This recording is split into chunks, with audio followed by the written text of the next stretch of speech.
Best digital.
Good morning, guys, and welcome to Island Tea, right here on Media SKN with your faves.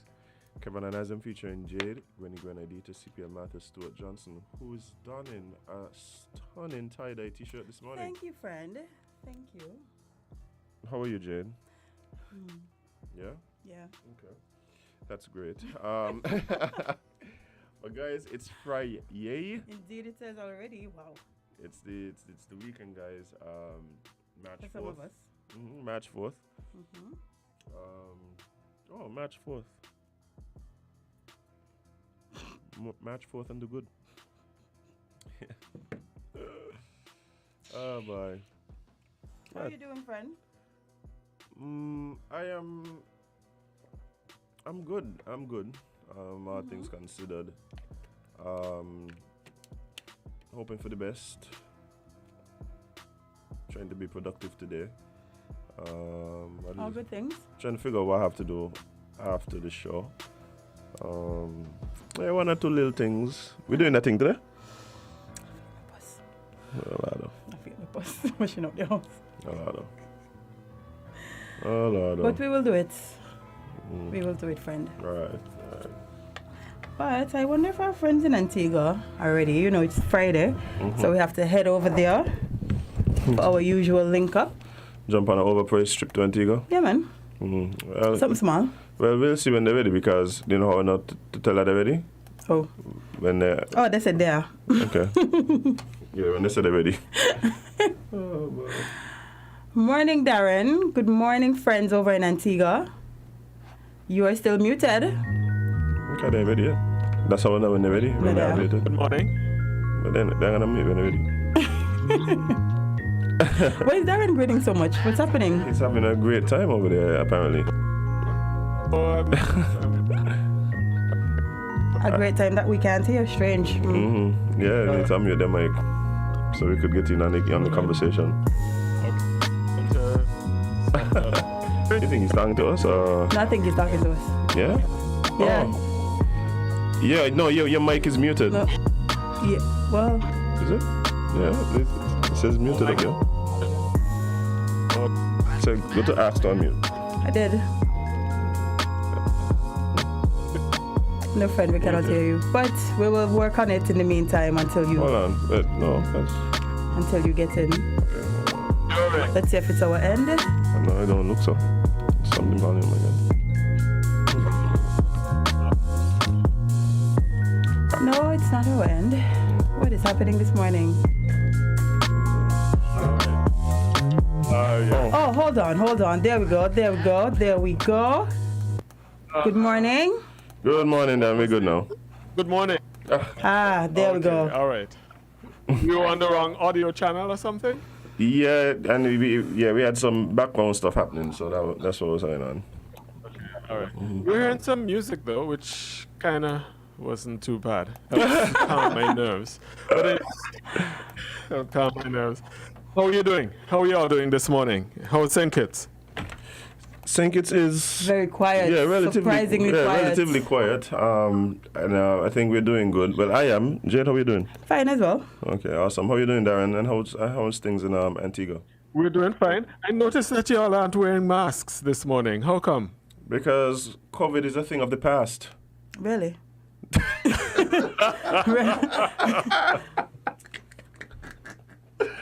Oh man. We have to laugh. Yeah, we have to laugh to maintain our sanity. But yeah, well, there's a reason why I asked. I mean, in addition to the fact that I'm witnessing the obvious that you're not wearing masks in studio, that is a direction that we apparently might be going in once the cabinet makes a decision. It'll probably come next week, Wednesday or Thursday. But as of now, what has happened, one of the things that has changed is that individuals who are not vaccinated, well, nationals of Antigua and Barbuda who are not vaccinated, once they present with I believe it's a PCR, I'll read the regulation in a little bit, but once they present with a negative test, PCR or approved antigen test, they're able to get into the country. So that's one change, and there are a number of other changes, but things are clearly becoming more relaxed now as, well, the virus, the latest mutation was not as deadly as the Delta, and so I guess health authorities are following WHO guidance and relaxing things a little bit. England has already done away with masks. Well, they probably have done away with masks for a long time, but a lot of restrictions around the world are being removed. And people are happy because we want normal. Yes, we've accepted the fact that we're just going to have to live with this damn COVID. Yeah, I think that especially when it comes to international travel, like we are going to have to see some relaxation as people try to spark back their tourism products and stuff like that. And the truth is, with all the protocols that was going around, I mean, COVID still ended up everywhere. With all the protections, No, that is a fact. with all the protections, COVID still ended up everywhere. So, Yeah. I noticed though that your cabinet, the federal cabinet of St. Kitts and Nevis, has come up with a new travel protocol. So what were the changes? Do you know? Yes. What the changes were? Yes, so our Tell us what. CMO announced that the travel protocols changed. Quarantine duration for unvaccinated nationals reduced. So incoming unvaccinated nationals to St. Kitts and Nevis will now quarantine for 7 days instead of 9. She announced this at this week's COVID press briefing on March 2nd. Yes. Do I have to be vaccinated to come to St. Kitts? You don't have to be vaccinated. but if you aren't, there has been a quarantine period still in place. What they're saying now is that period has been reduced to what, Jade? What's the number of days? So it moved from 9 to 7. From 9 to 7 days now. Okay, 2 days. Wow. Wow. That's going to make a big difference for me planning to come to St. Kitts. Yeah. I mean, really? Listen. All right. So if I'm... Progress, nevertheless. No, they need to take it off. Yeah, The idea of having to be vaccinated to enter countries, I think we've long passed that stage. Like as I mentioned, the truth is that at the time when it was only vaccinated people allowed to travel, for the most part, the virus was everywhere anyway. And seeing as the vaccine doesn't necessarily stop you from contracting or spreading the disease, then I'm not seeing. My thing is the most important thing should be the negative test. Yes, indeed. It shouldn't be based on if you're vaccinated. It should be based on if you're sick. But I'm not a health official or policymaker, so neither am I. Neither am I. So if I'm vaccinated, fully vaccinated, and I present a negative test, do I still have to quarantine? No. No, you're free to roam off the plane. Indeed. Oh, okay. All right. Well, that makes life easier. For the vaccinated. So I can Yes. come and hang with you guys then. easier Yeah, for I the can. I vaccinated don't have to indeed. worry about being locked away somewhere in a quarantine facility or. Well, Okay. All actually, right. Well, even I'm if happy you're to not hear that. vaccinated, it seems that you do not have to do the quarantine that they used to have us do, where you go to a facility, you could quarantine at home. You could put quarantine at a private residence. Yes, but I think, let me just make sure I'm not wrong. There was some mention of security, or was it that they don't have security anymore? Can be without, yes. So they removed that as well. You don't have to pay security if you're quarantining at home. But then you just told me I don't have to quarantine if I'm fully vaccinated. No, I'm and talking for the present a negative For test. the unvaccinated, those who still have to quarantine. Oh, okay. Yeah, one of the changes to the protocol as well is that you now can vaccinate at a private residence without having to have private security. So, Got it. Which you would have to pay for. yes, that is kind of what it was prior to this most recent change. Yeah. Okay.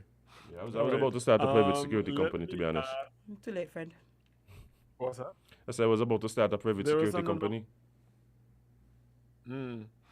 St. Kitts Nevis passes surge in fourth wave of COVID-19 cases. Some internal protocols to end soon. Well, of course, this, I guess, predates the change in the protocols, but clearly it appears as though you're through it. What's the latest dashboard you have? Okay, so we've had one confirmed case in the last 24 hours, 0 recovered cases, but our total active cases is just at 5. I love how we're saying just at 5. Remember one time 5 was like, oh my God. We've passed that, friend. We've passed that. Past that stage. Yeah. 2 new cases, latest dashboard here. This is published on the 2nd of March, 2 days ago. Two new cases, no persons hospitalized, 30 persons isolated, 30 active cases, which are the isolated ones, obviously, if you do the math.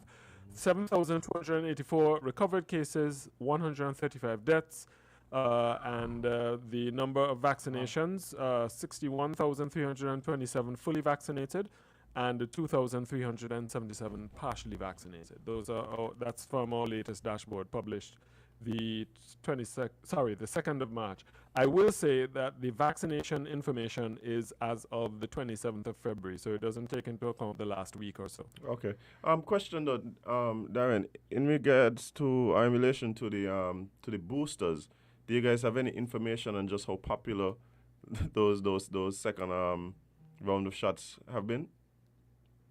I believe if my memory serves me correctly, the minister Is the only person who has taken it so far? Oh.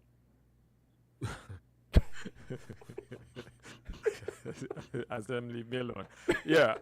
He indicated that the uptake was not. I hope I'm not putting Sir Malwin Joseph in a bind here, but I believe he would have indicated that he would like to see more uptake in the vaccines, and we would have gotten an increased number of Pfizer vaccines from the United States within the last week or two. There was an additional shipment, so there's no issue of shortage of vaccines, and so the encouragement was, hey, if you've not yet gotten your booster, please present yourself. So I think a lot of the students who would have gotten their vaccines in the first round, those who were in the 12 to 17 category, they would be eligible to get the boosters, and so parents are being encouraged to, take their children to the vaccination centers and get their children boosted, just in case. But, with the numbers as low as they are, you know how we are, right? When the numbers were high, people were dying in the hospital, the notices were coming fast and furious of this person passing away, that person passing away. Yep. There was that motivation, so to speak, for want of a better word, to go and get vaccinated. But, nobody is dying now. It seems as though the Omicron variant is weak. A lot of restrictions are being lifted around the world and so on. So people feel COVID is behind us. And so the motivation to go and get vaccinated is perhaps not what it once was. Yeah. I also think one of the things contributing to that, to that type of, I guess, feeling towards the boosters has to do with the fact that a lot of persons have just had COVID. Like persons have experienced it and have gone to it and so I think that takes away some of the Correct. the scariness Yeah. from the disease itself. Because our boosters are still at 9.2%, even though we've had 82.6% of the population fully vaccinated. And that number doesn't really seem to be moving. Yeah. Well, I tell you what, someone is telling me here, and this person, I think this source is, I wouldn't say would I say unimpeachable? I'm told that 9,000 booster doses have been administered. Okay. So you can make of that what you will. For ours, And it's that's just someone been. within the public health. Sorry? I was just about to say that Go ahead. ours Three? is just at no 3,000. Oh, 3,000. Okay, that was 3. Oh. 3,055 people have been have gotten their booster. But just something I wanted to mention quickly, that even though if you're unvaccinated you can come home and quarantine, this is just for returning nationals. It seems that all other protocols remain. Visitors must be vaccinated, and a negative RT-PCR test done within 72 hours must be submitted before coming here. Why? You asking me, said it. Friend, I had to do with it. Yeah, you're right. This is just what the protocols What- is. I was putting. Has the vaccination issue and the whole COVID management issue, has it been politicized in your view? The question, Darren, the better question is what has not been politicized here. And so, yeah, the I vaccine and the pandemic management was not immune.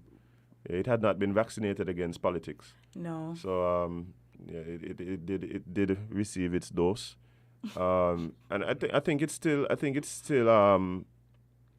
something that's being discussed. Every time you hear of new protocols or decisions being made, not only by our government but even some of the other islands, there's a discussion on what we should do or why we aren't doing that, and are we, regulating ourselves out of competition as it relates to things like tourism. So you get these conversations happening time and time again, and a lot of times there's some at least view that politics plays a role in where people stand on the issue. So Which isn't shocking. Unfortunately, I guess that's just the human condition, yeah? yeah. That is why it's just not human condition. surprising. Tell us, you guys have, well, guy and gal, have a show where you get a lot of feedback from your listeners. What was the sort of feedback you got from your listeners this week? What are the topics that people are most concerned about in St. Kitts Nevis? I guess we spoke most. I guess we could really say we probably spoke most about the Ukrainian-Russian conflict. We looked at it from several different angles, including what should be the response of Caribbean nations. Some persons may have been suggesting that we just need to drink water and mind our business. Sound advice sometimes. Look like them talking to us. I'm not sure. I don't think so. I don't think so. Okay. But yeah, some people felt that we had a responsibility to speak out, and some believe that we should just I can't say sleeping dogs, but let warring dogs war. Yes. That's a good one. Yeah, and stay out of it. Yeah, that clearly a lot of people are very saddened by this. I actually overheard a conversation yesterday. The person literally felt depressed at watching the news. They just had to change the channel because they can't understand.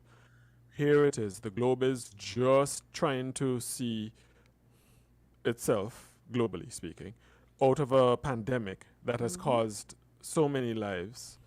And here this man decides to go and to attack a country that presented no direct threat to him militarily. And some would argue not even politically. Mr. Putin wasn't under threat of, his regime wasn't under threat, really. His popularity may not have been what it used to be, but he wasn't under any real political or military threat. So why did he choose to engage in this action and disrupt the world economy? And the person said they just felt depressed. And they didn't want to get into that state. They just had to turn the channel, or turn the TV off, or whatever. And I've seen, based on feedback, on social media, a lot of people feel that way. It's just sad.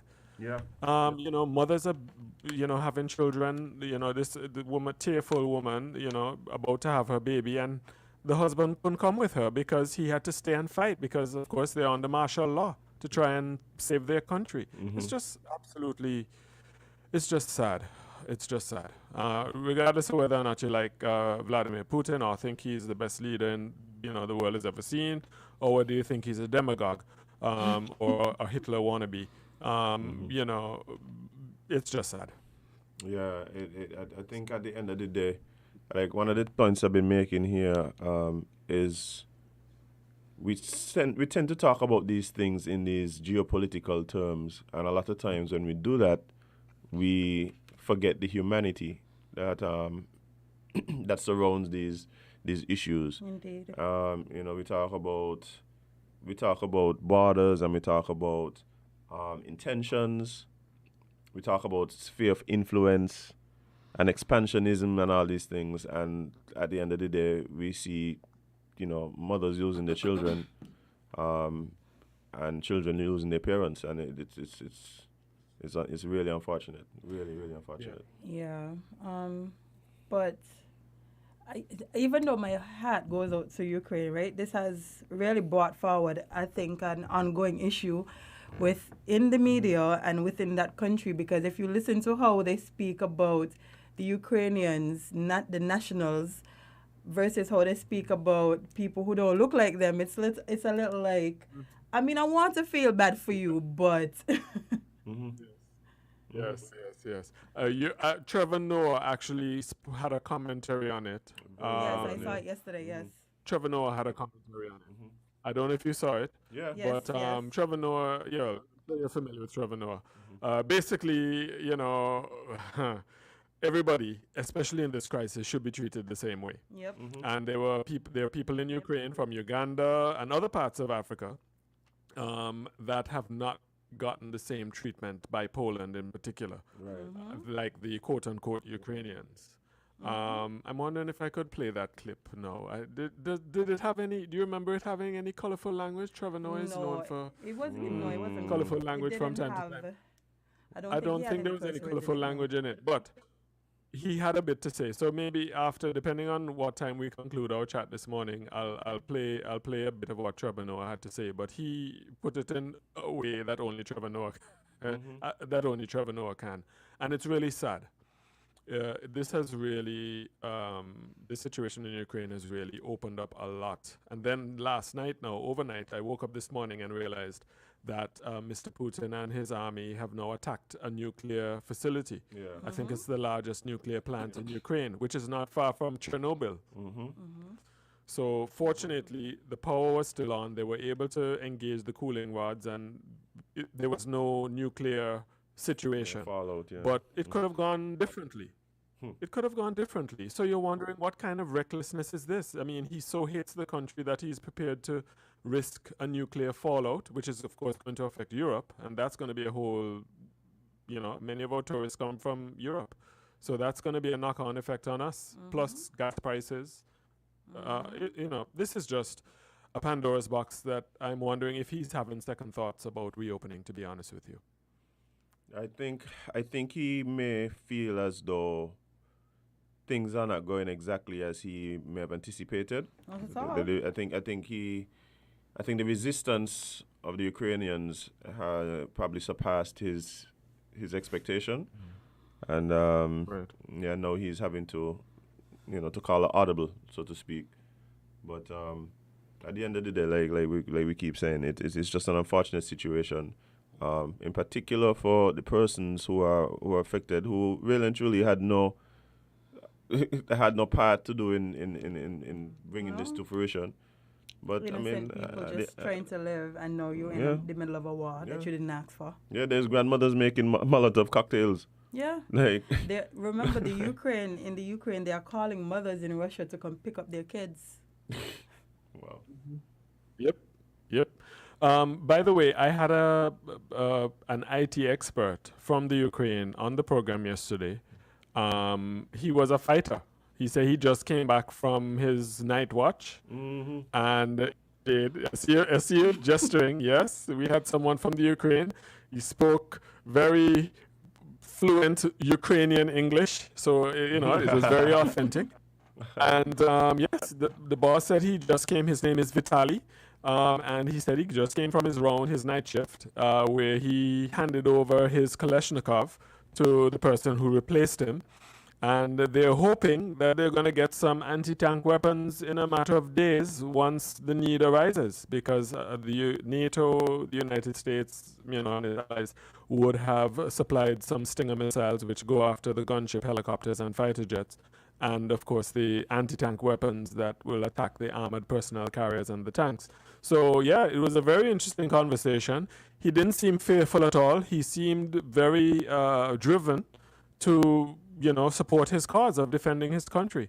And it was a very interesting, to say the least, it was a very interesting conversation, and I enjoyed it to the full. I'm listening to you describe the things that they need in this country, and this sounds so unbelievable because a country needs tanks and missiles and people coming off of night watch. This sounds like we're playing Call of Duty. Yeah, but that part about it. Yes. So many parts of the world, this has been the reality. For this has been some people's entire lives. That is true. Like, this is all they know in some places, I'm just happy the Caribbean is peaceful, for now at least. The GDP kind of small for us to get like the anti-tank weapons and so. Oh yeah, I don't feel like we could afford the rocket launchers and submarines and all of those things on our budget. So at least. Yeah. So, is there anyone in St. Kitts that is defending the Russians in this particular course of action? Not to our knowledge. Well, I wouldn't say defending. I've spoken to some people who seem to understand Putin's, or claim to understand Putin's motivations. Okay. I've had several conversations with people who, not defending his actions per se, but they seem to have a bit of sympathy for his position. Really? Stating that if Ukraine joins NATO, then he's then bordered by all NATO countries. His whole eastern border is bordered by NATO, and he sees that as a threat, and that kind of thing. But and of course we've had discussions back and forth about that whole thing, which kind of leads into the reason why I think we should, as Caribbean countries in particular, speak out against these types of actions. Because if you're going to claim that type of, for instance, if this is allowed to happen, former Soviet Union country being told what to do, that's in the best interest of Russia, then why can't, for instance, we who are former colonies be told what's best for the past colonial leaders based on what they want? We can't just see these things happening and not recognize that we could easily end up in the same situation. Yeah, because suppose Europe decide one day they want to take back all of their colonies, what we could do? What we gonna do? We gonna tell them no? Oh boy. So please well, don't. someone is weighing in on the conversation and saying, I am one who certainly thinks that Putin's actions are somewhat rational. That's a listener here to our conversation this morning. They think that Putin's actions are somewhat rational. But I tell you what, I'm going to read for the purpose of our conversation. You have a few more minutes with us? Are you still there with us? Oh, okay. Let me read this letter here it's a letter. On the letterhead states, the Prime Minister of St. Vincent and the Grenadines, West Indies, February 24th, 2022, His Excellency Vladimir Putin, President of the Russian Federation, Office of the President, Russia. Your Excellency, as a longtime friend of the Russian Federation, St. Vincent and the Grenadines is deeply disturbed at your governance initiative of a, quote, special military operation in the territory of Ukraine, an independent republic. And he has special military operation in quotations because that's the language of the Kremlin. Yeah. Mr. Putin never say he's invading or he's going to war with Ukraine. He says he's ordered a special military operation. Just add that for whatever it's worth. Anyway, the government in St. Vincent and the Grenadines understands your articulation of the legitimate security considerations of the Russian Federation and your perspectives on the political situation in the region of Donbass, inclusive of the declaration of the Donetsk People's Republic and the Luhansk People's Republic. However, your government's stance on the matters at hand, taken at its highest in your favor, cannot reasonably justify the, quote, special military operation upon which Russia has embarked. Self-evidently, the metaphoric horse and chariot have been driven through the Charter of the United Nations. Historically, the Russian Federation has been a staunch defender of the Charter of the United Nations, inclusive of the sacred principles of multilateralism, the peaceful settlement of disputes, sovereignty and independence, non-intervention, and non-interference in another country's internal affairs. As a fellow defender of these principles, as a witness to the insidious effects of the interventions and external aggressions across the developing world, and as a small island state whose independent existence depends on faithful global adherence to the letter and spirit of the United Nations Charter, St. Vincent and the Grenadines is urging your government to reflect with solemnity and reasonableness on these principles and others and cease the, quote, special military operation, unquote.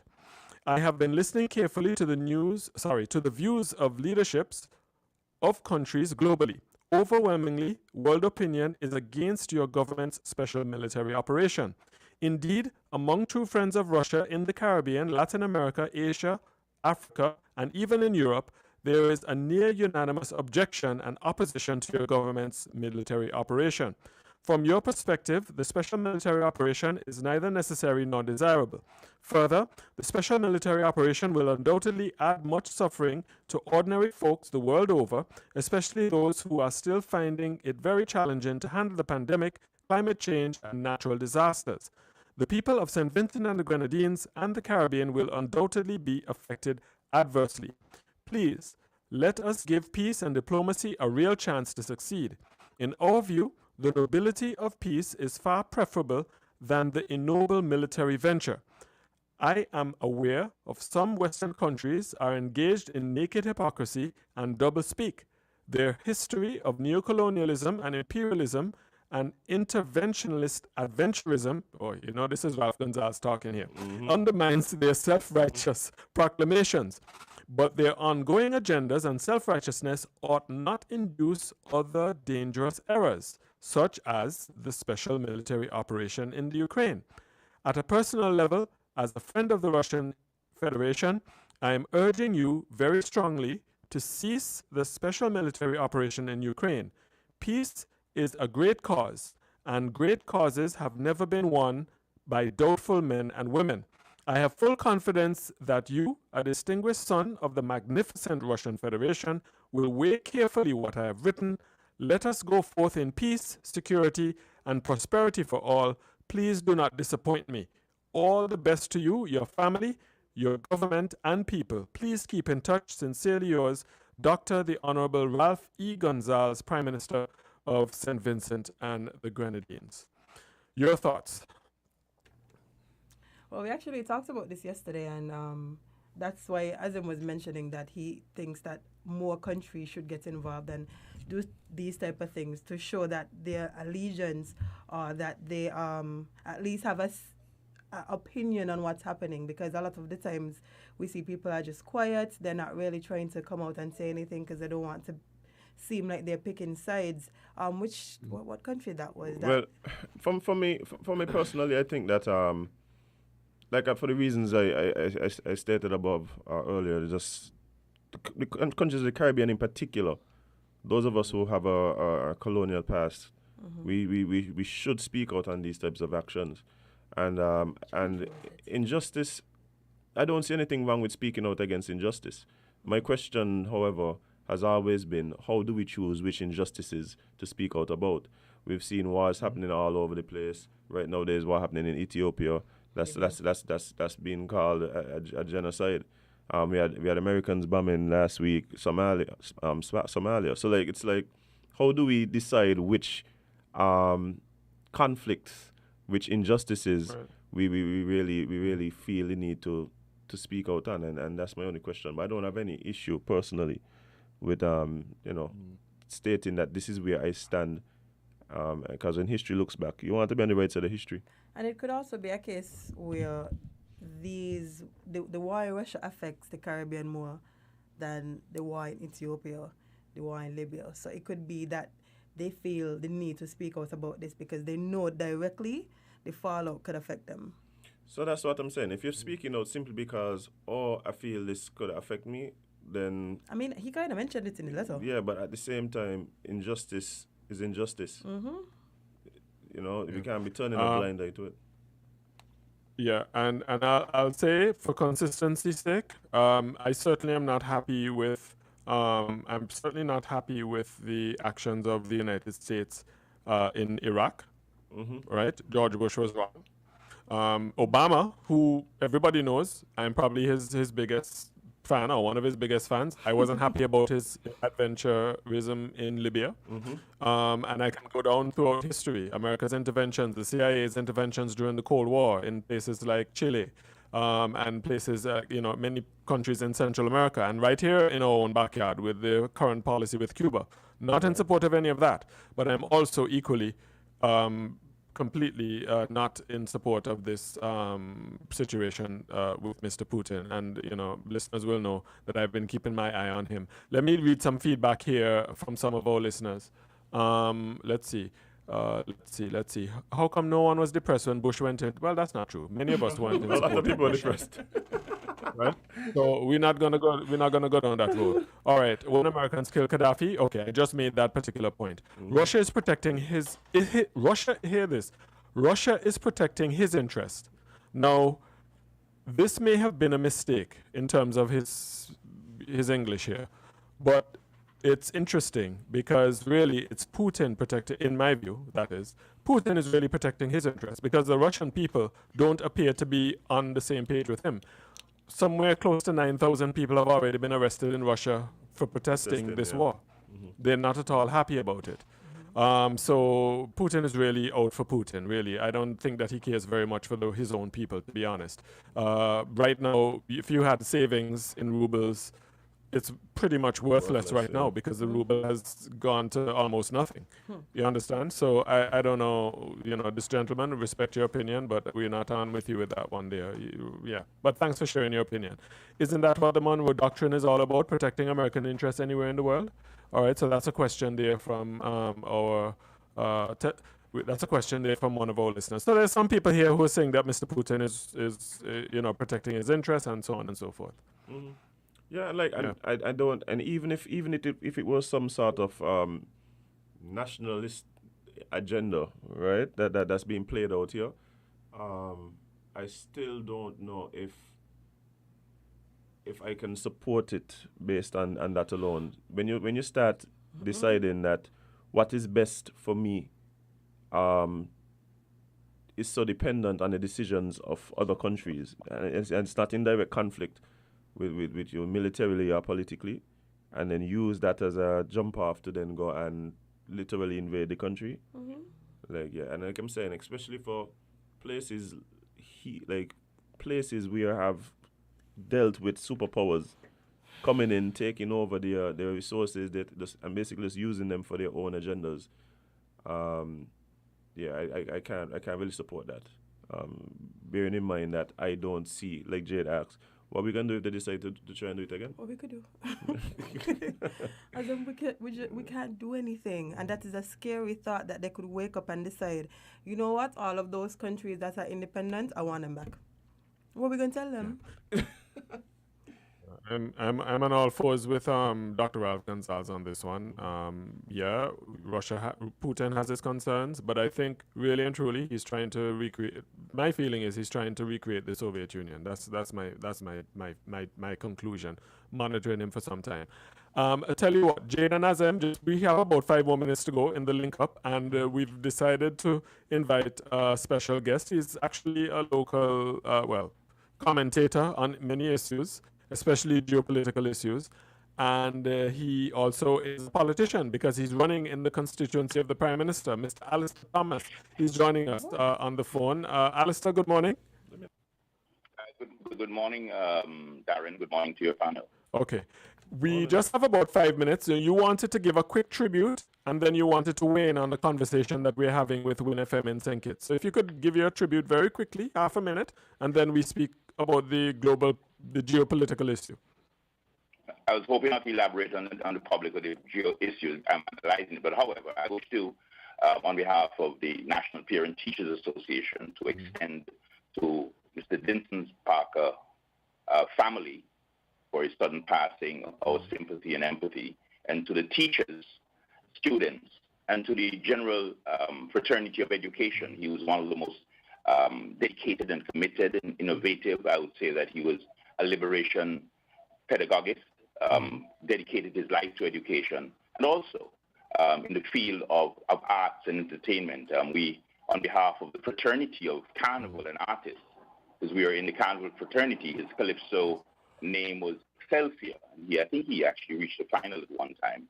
I want to express our condolences for the loss of another brother from the Carnival fraternity, a Calypsonian, a lyricist, a writer, but one who really gave so much to seeing success in children and did not believe that any children was a second class.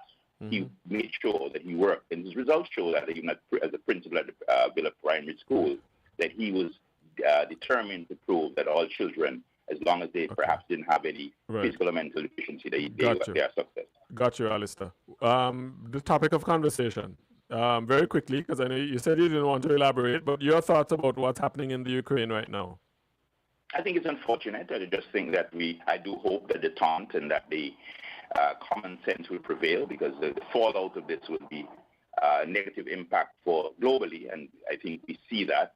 I think what we need to demonstrate is that at this time in the world, hegemonic approaches is not necessary, whether it be east or west, and that this issue is beyond just being superficial and what's being in the media. I want to believe that we are not at the place where we cannot step back. I do hope that NATO, the US, Russia get to the point to recognize that we're at a dangerous precipice, and we're talking not Iraq or Libya. We're talking of a superpower. And I think the reality of their geopolitical space, because some people speaking about Ukraine perhaps don't remember that it's a landlocked country, it's California, and to surround the country would create some reaction. But we are here, and I do hope that dialogue and diplomacy and the fallout, the negative fallout in the world will take precedence, and that they will get to the point where the kind of resolution will be brought to bear on this issue to prevent the world from going through what is a potential possibility. All right. Any questions for Mr. Alistair Thomas, Jay or Azem, before he goes? No, I just want to thank you for his outlook. I think a lot of us share that hope that somehow good sense will prevail, and we could avoid things getting to the extent that they possibly could get to. But, right. time will tell. And I think we should recognize that we're in a world that pluralism and sovereignty and respect is necessary. We cannot take these subjects conveniently. And I think sometimes we get sensationalized because of the power of the press. I mean, I was reading a piece, and I think I shared it with Darren the other day, where Colin Powell has gone to his grave pretty sad, apologizing, and he says he knows that the world will not forgive him because he was the one who made the presentation of the United Nations with Iraq when all the sensationalism and the propaganda and the stories were created, of creating what should have been the empirical evidence of Saddam and Iraq possessing weapons of mass destruction, and that they were just at the point already tipped on warheads, that every nation on earth was at risk. At the end of it, he recognized that what he used at the United Nations as a convincing argument to the world was in fact computer manipulated images that he was fooled. His security and intelligence unit misled him deliberately and gave him this information that convinced the world community at the UN to interact and destroy a country and destroy its leader. And he has gone to his grave, and he's made many comments and interviews, said that, he's apologized, apologized for what happened. So I hope that we use we'd hope they use that experience and say, look, let's pull back from the brink, let's find resolution, let's see how we can live in a world in which we respect territorial rights and at the same time respect their geopolitical position. I think that's what we need. We do not want a conflict that could go to a level of nuclear detente. And I want to put this on the table, that you can't be asking Kim Jong-un to get rid of nuclear weapons or not develop. Then all the nations who are making that argument are still possessive. I'm in the lane that is asking for not only non-proliferation, but elimination of nuclear weapons. Let's begin that and say that any country would attempt outside of that international decree for us to begin to eliminate nuclear weapons, then we put the pressure on them. That's what I want to see, elimination of nuclear weapons, and efforts be started by the Soviet Union, United States, and all the other countries that possess them, including Israel. Thank you so much. Alistair Thomas, all the best to you. The technical director says we have to go. And to your team, have a good weekend. And to the people of Antigua and Barbuda, to the people of Point and Ville, I say to them that the opportunity is here now for a good representation for Antigua and Barbuda, the United Progressive Party, and the Redeem team, and Harold, the Prime Minister. We are going to make this country better. Thank you all. All right. We understand. You have to train a little bit of the politics. And nothing wrong with that. You are running after all. Thank you very much. Jade, Azan, I hope you enjoyed that little, all that as well. Definitely. Thank you so much, Darren.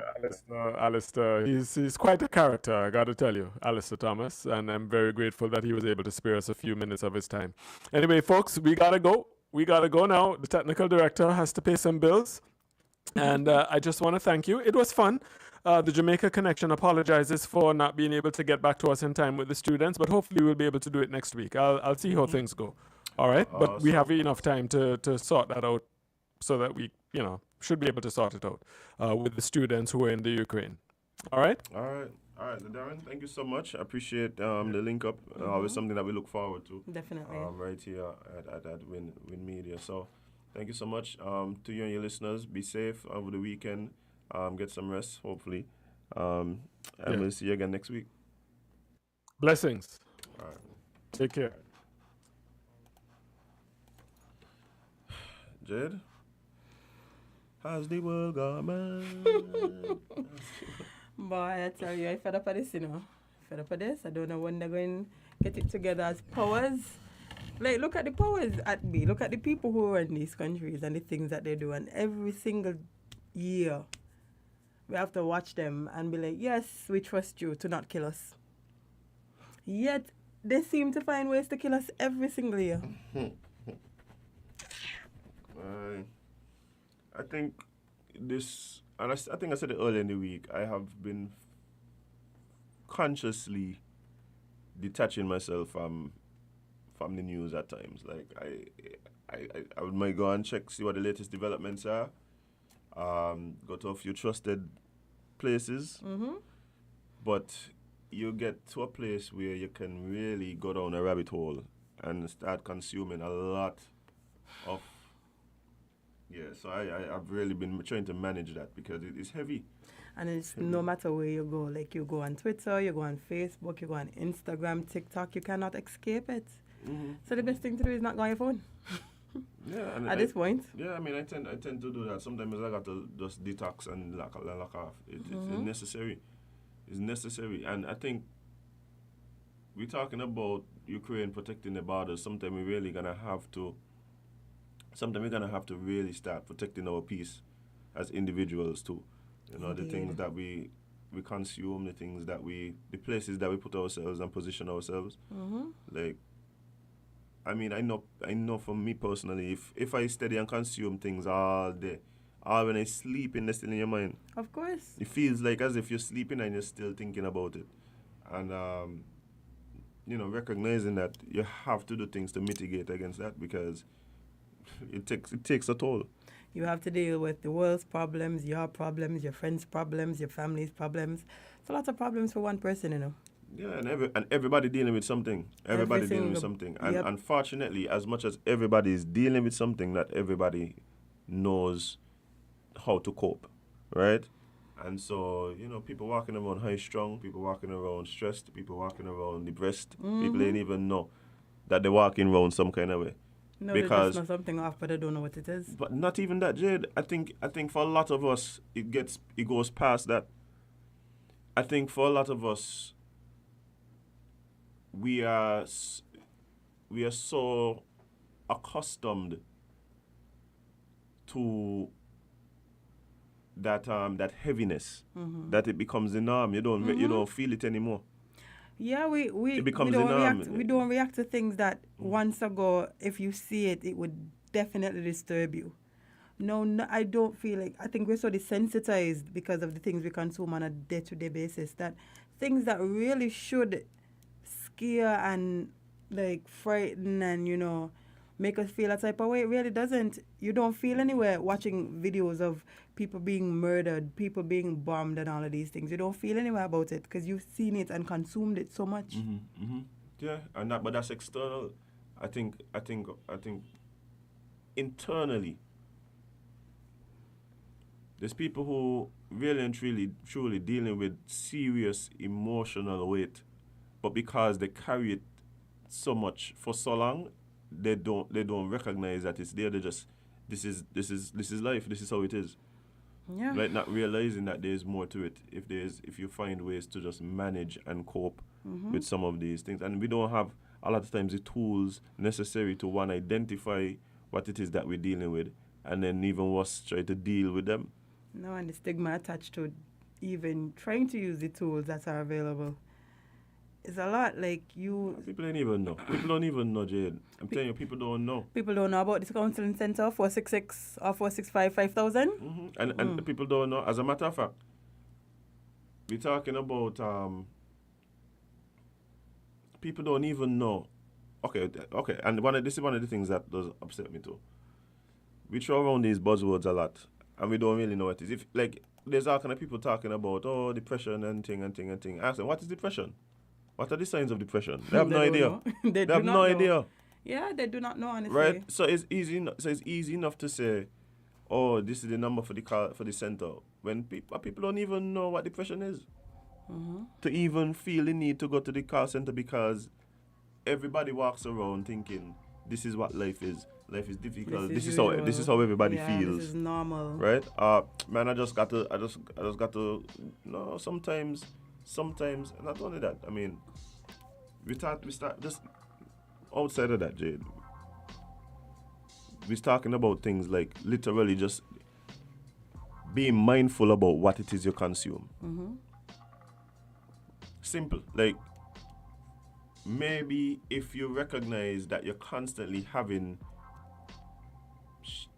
stressful thoughts as it relates to your relationship, right? Yeah, the phone don't ring like once every 3 months. Let me just get down. Yeah. But, so you are having these thoughts, right? And you ain't studying about the fact that on Instagram, like, the algorithms just showing you all kind of toxic things. Yep.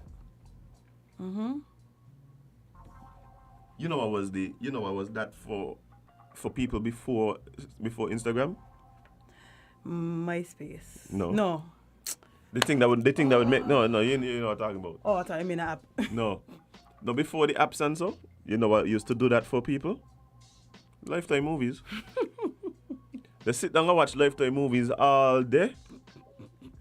Or they sit down and watch soaps all day. And then turn around and then walk out. But he just like Brett, you know. I seen it now. Only now I seen it, you know. As the world turns. Only now I see he just passions, like Rick. But the other one was by Bold and the Beautiful. Let me ask you a question. Why all the men names in soaps and Lifetime movies are like one syllable?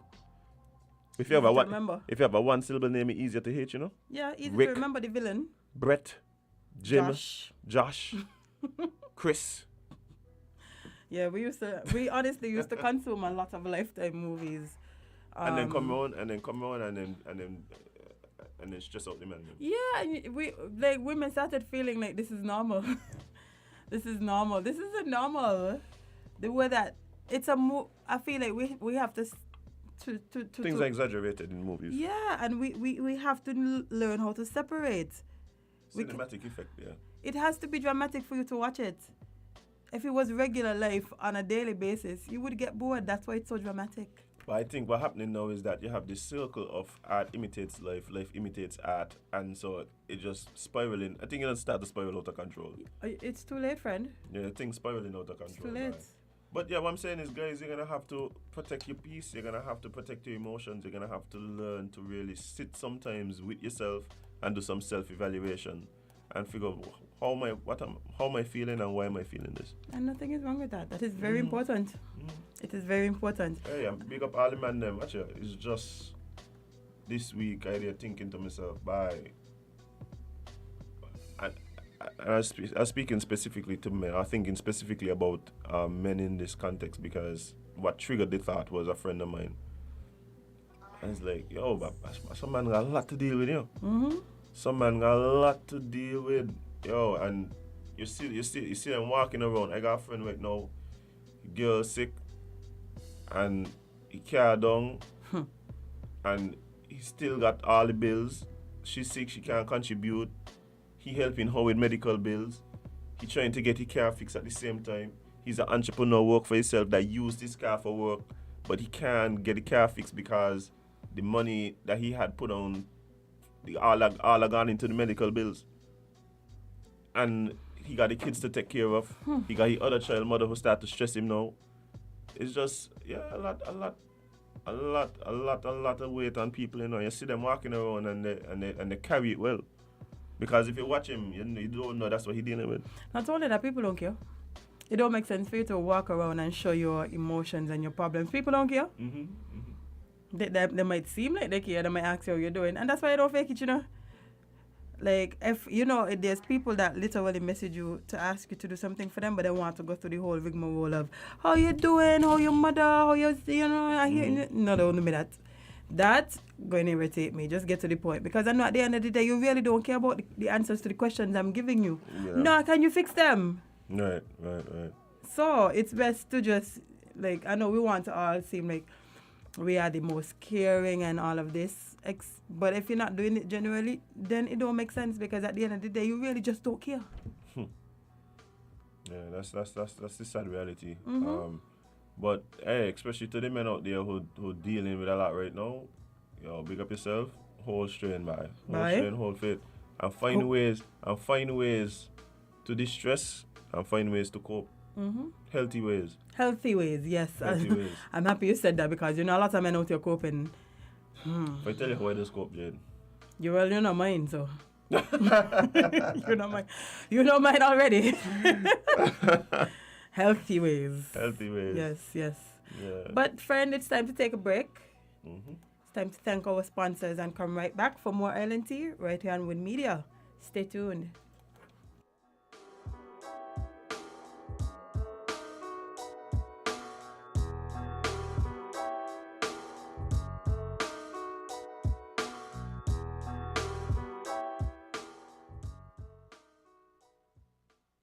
We're different. We're 98.9. 98.9. Win FM. Maybe it's the way the brilliant gold liquid reflects our sunshine, or how the bright blue of its label mirrors the clear Caribbean skies overhead. Maybe it's the fresh, crisp taste of this beastly cold beer on a scorching hot day. Maybe it's even the way it brings us all together. But one thing is for sure, Carib is very much a part of who we are wherever we're from in the Caribbean. Carib, it's the way we play. Drink responsibly. Here are your Horsfield's Value Mart IG Value Club Blue Tag specials from February 24th until March 9th.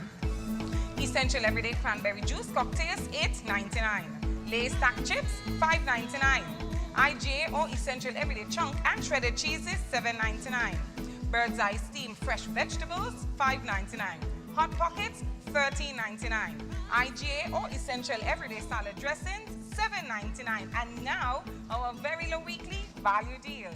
Gracias, Joanne. IGA or Essential Everyday Canned Fruit, $7.99. Multimeal Cereals, $12.99. Muros Pasta, $5.99. Stonewich Ice Cream, $18.99. Quaker Oatmeal Quick and Regular, $13.99. Gain Dish Liquid Soap, $6.99. Shop Smart, Shop Value Mart. Joanne, in Spanish. Sea listo y haga sus compras aquí a Value Mart.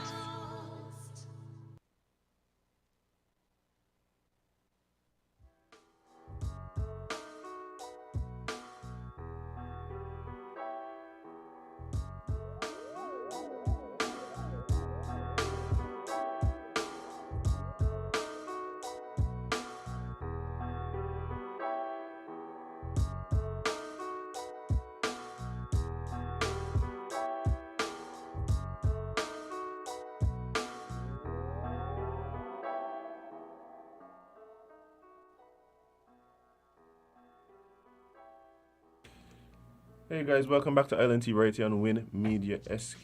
Yeah, this person calling out should the break. You want to see what's going on there? I mean, yes, I guess. It's multiple. Yeah, we should. Good morning, caller. You're live on ILNT. What is on your mind? Mojo.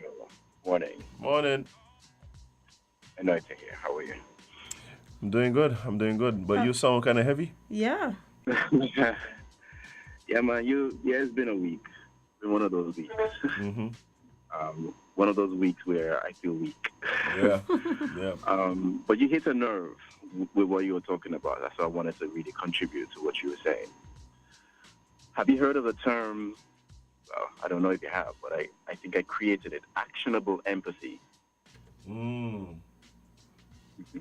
but I think I know what you're saying. Expound. Right. That's what we need more of. We need more people when they ask, how are you doing? They are asking with the intention to do something about it if you are responding to suggest that you're not okay. You know? Right. So I find that our closest friends need to be the ones who do that. And the rest of the people can do the whole platitude of how you're doing. But we need a few of those who are asking literally to know, just in the event that you're not okay, the next question that comes is, well, what do you need? Exactly. You don't just assume. You got to ask, what do you need? And even if sometimes my response is, I just need you to be here. I don't need to talk. I don't need to eat. I just want a physical presence. That energy sometimes is healing. Mm-hmm. And so when we ask these questions, we have to, at least with our close friends, ask, how are you doing? With the intent to do something about it when you're responding. To be available. So, yeah, exactly. So actionable empathy. That's my word. That's one thing that I know I practice, and I think we all need to be cognizant of that when we're doing these platitudes. I call them platitudes because they're easy conversation starters. How are you? Mm-hmm. Oh, not so good. And next thing, hope you feel better. Yeah. I hope things get well. I hope things get better soon. Yeah. Well, you may have a reason why you may have something that you can do to make you feel better, but you say hope. I'll go even one more. If you say anything other than good, okay, safe, people take offense. Like it. Sometimes I just, for instance, would just pause. And somebody asks me if I'm okay. I'll just pause and like kind of go off into the ether, like as if I'm pondering how I'm really feeling, and it makes people so uncomfortable. I told you because they don't really care. Now, I want people to respond, and if you're not okay, I'm going to ask, well, what do you need to be okay? Is there anything I can do? And if the answer is no, then the next thing is, just so you know, I'm here if you need me. Yeah, that for sure. thought goes such a long way. Yep. Just knowing that somebody can call on you when they need you for anything. So we need to practice actionable empathy. The empathy is how are you doing, or like, oh, I was just checking on you. That's good, but that's not enough. It's almost analogous to what's going on in Ukraine, where they're saying, hey, you guys, we support you, but we're not coming to fight with you. Right, exactly. We love what you're doing. You're so brave. And you see how Zelensky was like, listen, I don't need a ride. I need ammunition. Right. I don't need these platitudes of support saying, you're doing a great thing. No. Take it a step further. That's my contribution. Thank you for answering. I appreciate it. I appreciate Thank you. Thank you so much. No, that's true. I tell you, this is why if you're not going to ask with genuine concern, don't ask. Do not ask. Because if you're not going to care about it enough to try to help or to, to offer more than, hope things get better for you, or pray about it, however that is used to try to placate themselves, then don't do it. Don't do it. Imagine you got all these problems and somebody tell you pray about it. That's what we got, Jade. You don't feel like I've been praying about it? When the prayer is going to be answered?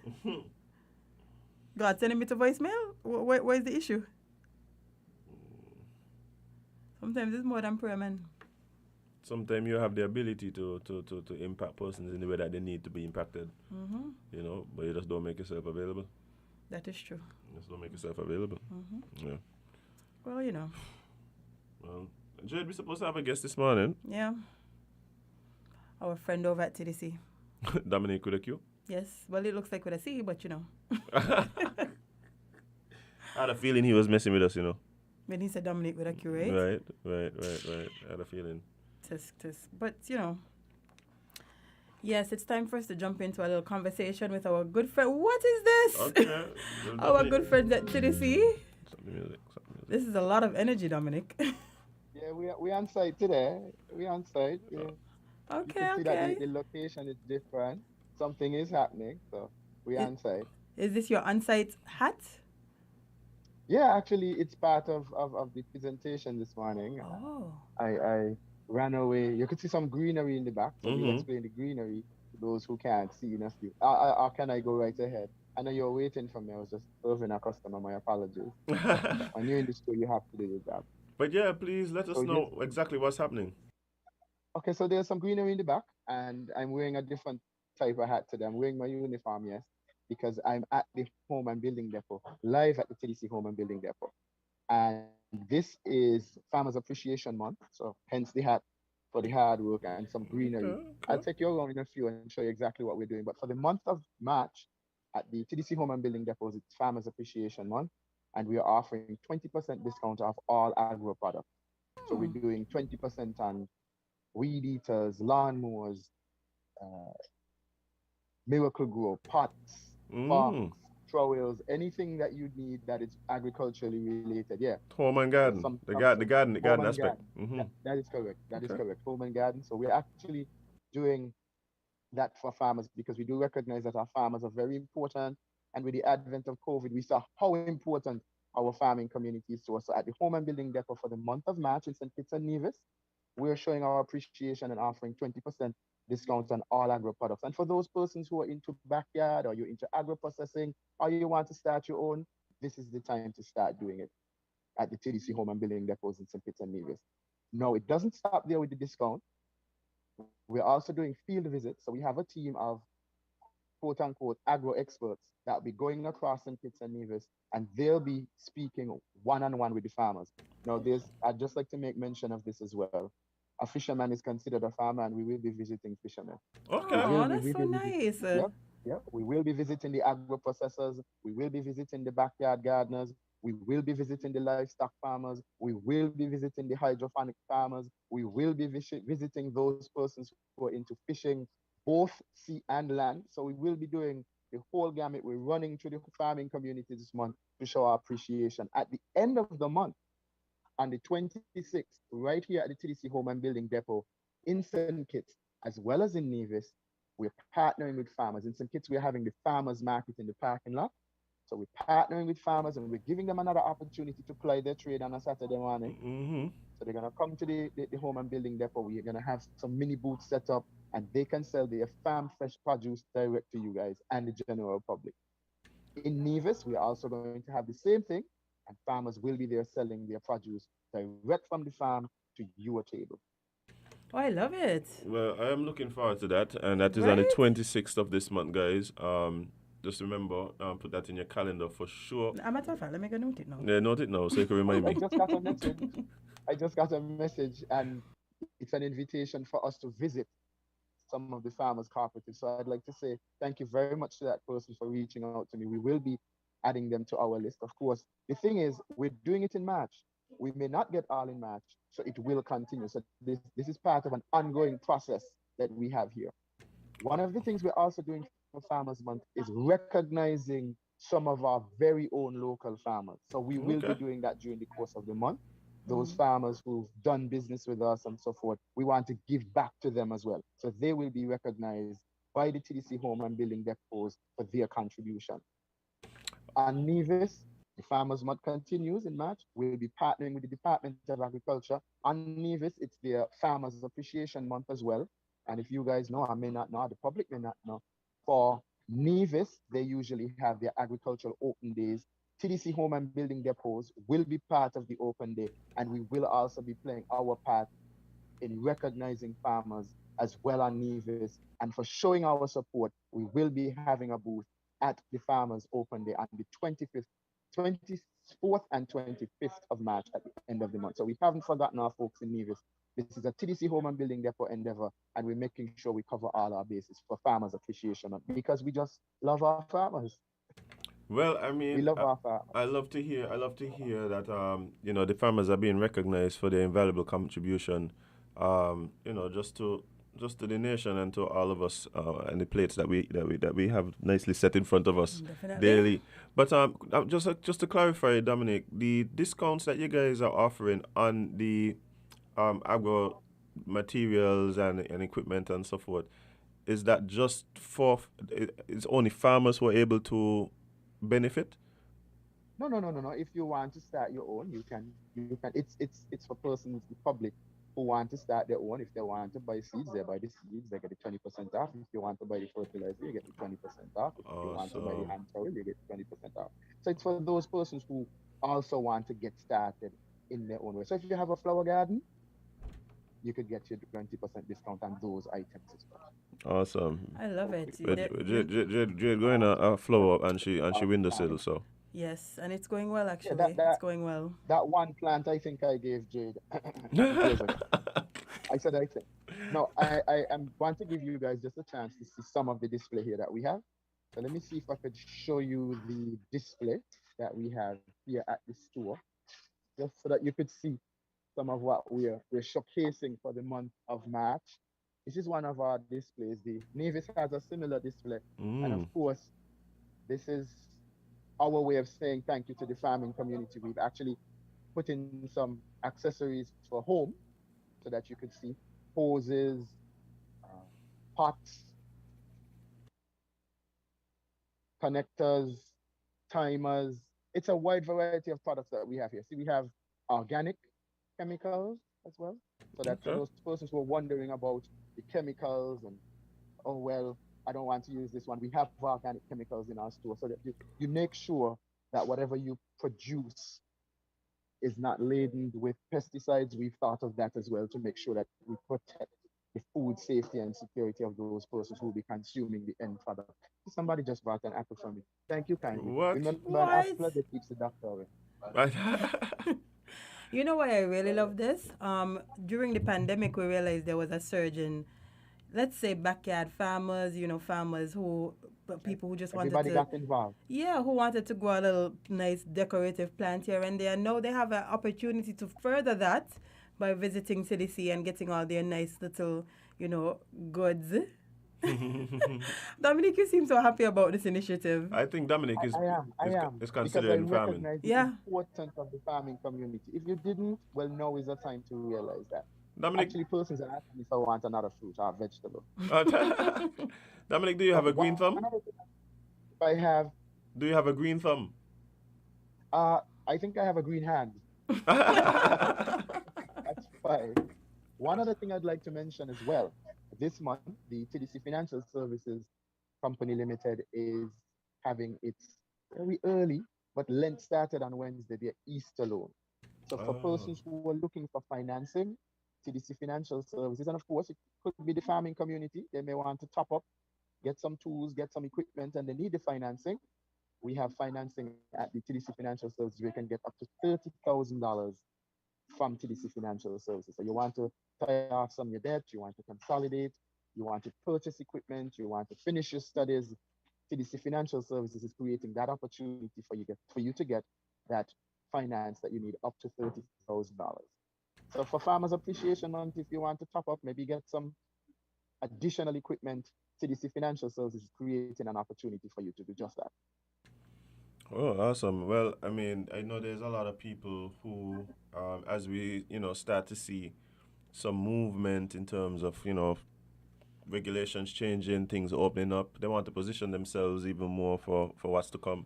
And maybe looking for, that injection of finances. So, hey, check TDC. Perfect opportunity. So we're creating those opportunities for persons to, tie themselves over and get access to the funding for things that they really, really need.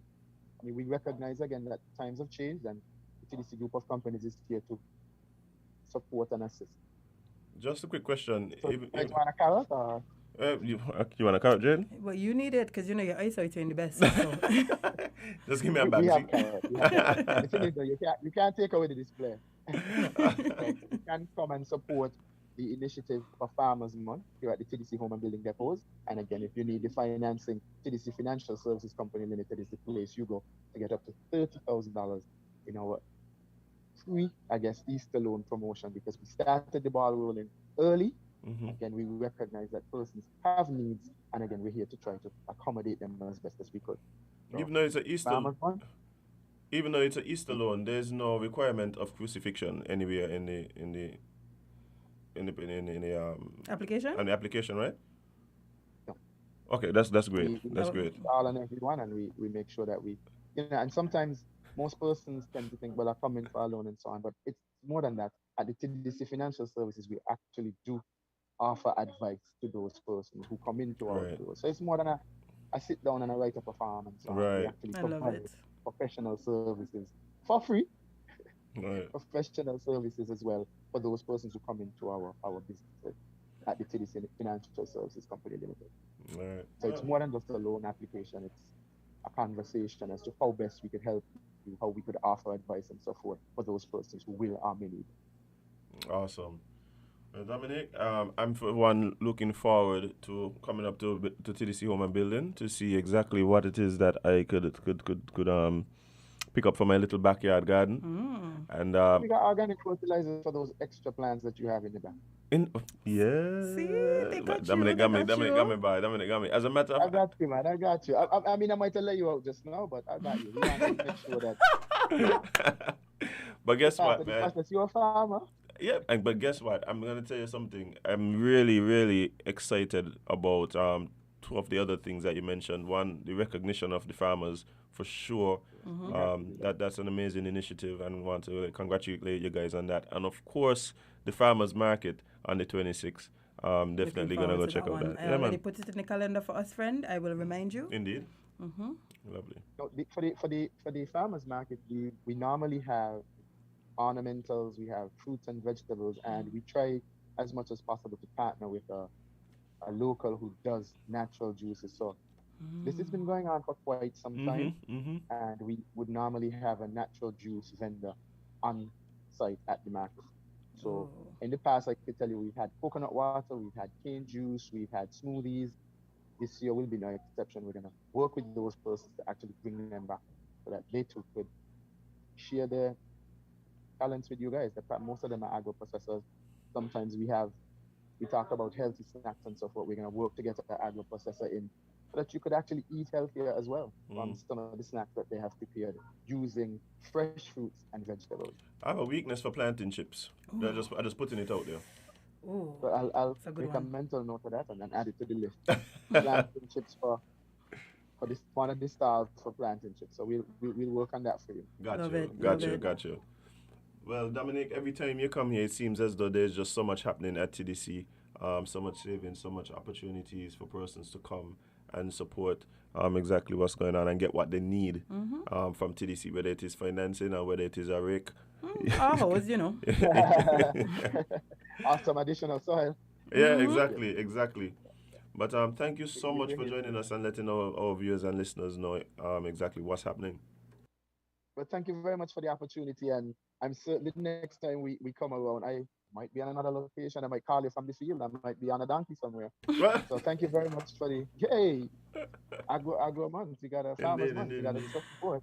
You got to support. All right, man. I appreciate you so much. And thank you very much for the opportunity as well. All right, thanks, man. You're welcome. Have a good day. You too. You as well. Dominic said he might be on a donkey. He might be on a donkey. Vibes. I'll be here listening to the show yesterday. Bye. As a matter of fact, some people was reaching out to me and saying that Nevis in particular really needs to take advantage of the donkey population. They thought they were making joke. They're making joke with that because it's a delicacy. Yeah? It's a delicacy in some places. I want you to stop saying that out loud. Jade, no, but Jade. I know it is true, but I want you to stop saying it out loud around me. You ain't got to eat none, Jade. Thank God. But just the thoughts. No, but there's people who they love that, and there's a bunch of them over there just mashing up people bumper. Yeah, that's true. The amount of people I know walking right now because they run into a donkey. In Nevis? Oh dear. And the donkey just get up and walk off. Nothing. A donkey they be like, oh, but yeah, but I had a quick rate there. Thanks for that. Perfect spot, boy. Just get, oh my God. Let's loosen me. Oh dear, but guys, we'll take a very short break and be right back with more Island Tea. Stick and stay. Yeah, we'll be right back.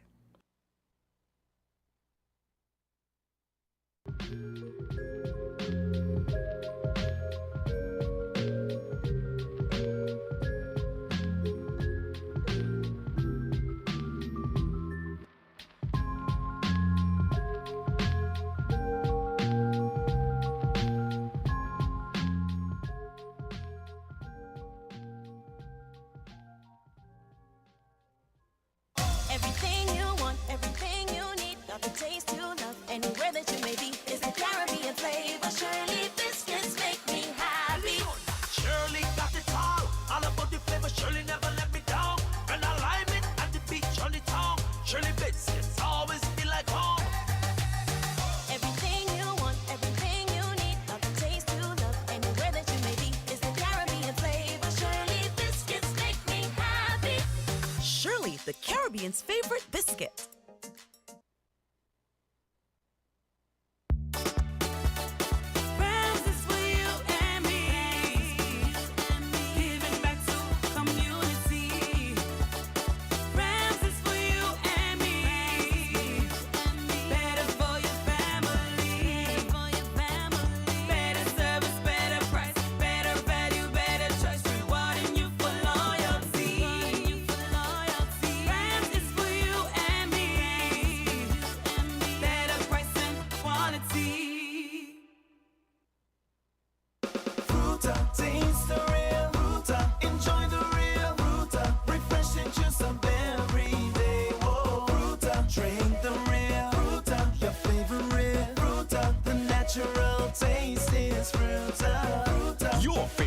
Has got a new skin with real juice within. Drink the real Fruta. Enjoy the real joy. Taste the real Fruta. Enjoy the real Fruta. Refreshing juice of every day is Fruta. Fruta, juiced right.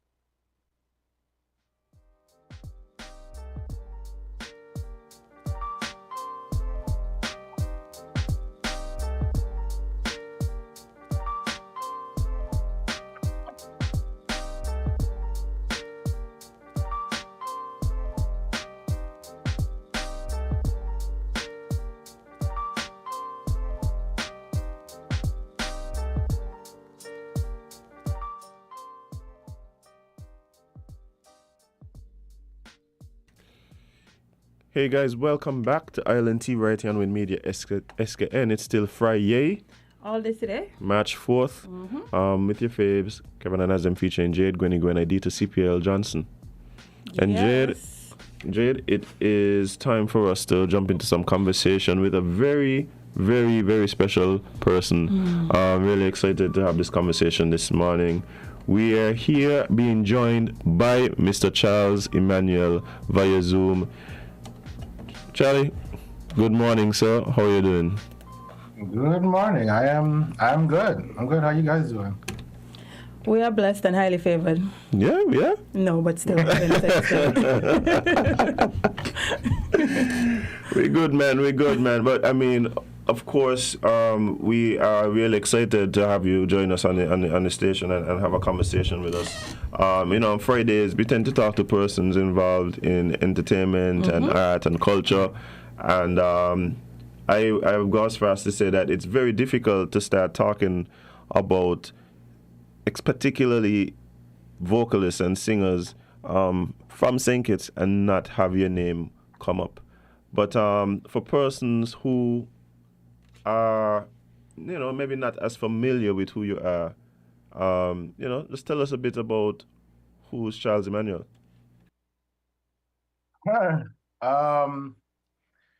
Charles Emanuel is an artist that comes and obviously seems like goes in terms of places I live at, places I've been, I've performed at, but I just find myself just a simple guy that does music, honestly. I really think that's it. I guess you said, for those that don't know, I'm from St. Kitts. I left the island in 2014.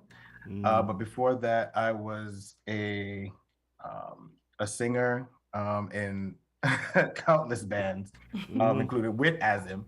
I think we were in two? I think we were in two different bands. Yeah. Yeah, I've been busy, boy. We were going. I've entered competitions down there. I think I'm the first and only Kittian Idol. First, yes. Only, I don't know. Yeah. Kittian Idol. Yes. I think that's your own. I think that's your own. Yeah. Yes. For sure. Yeah. Hold your crown. Hold your crown. Thank you. So I'm but I think I came first one up in Kittian Superstar, and then my sister took that home a couple years later. Yeah.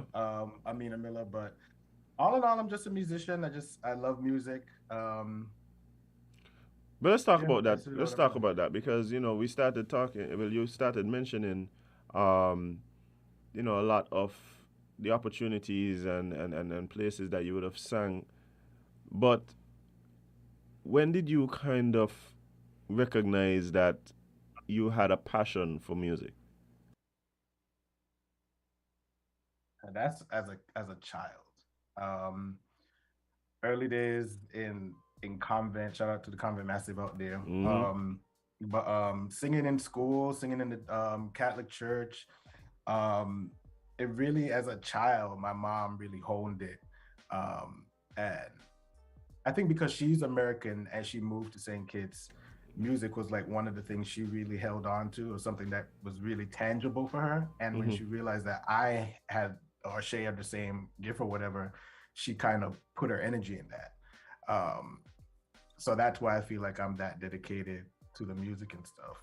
But it's been since a baby. As far as I can remember, there's pictures of me at 2-3 with a microphone. Right.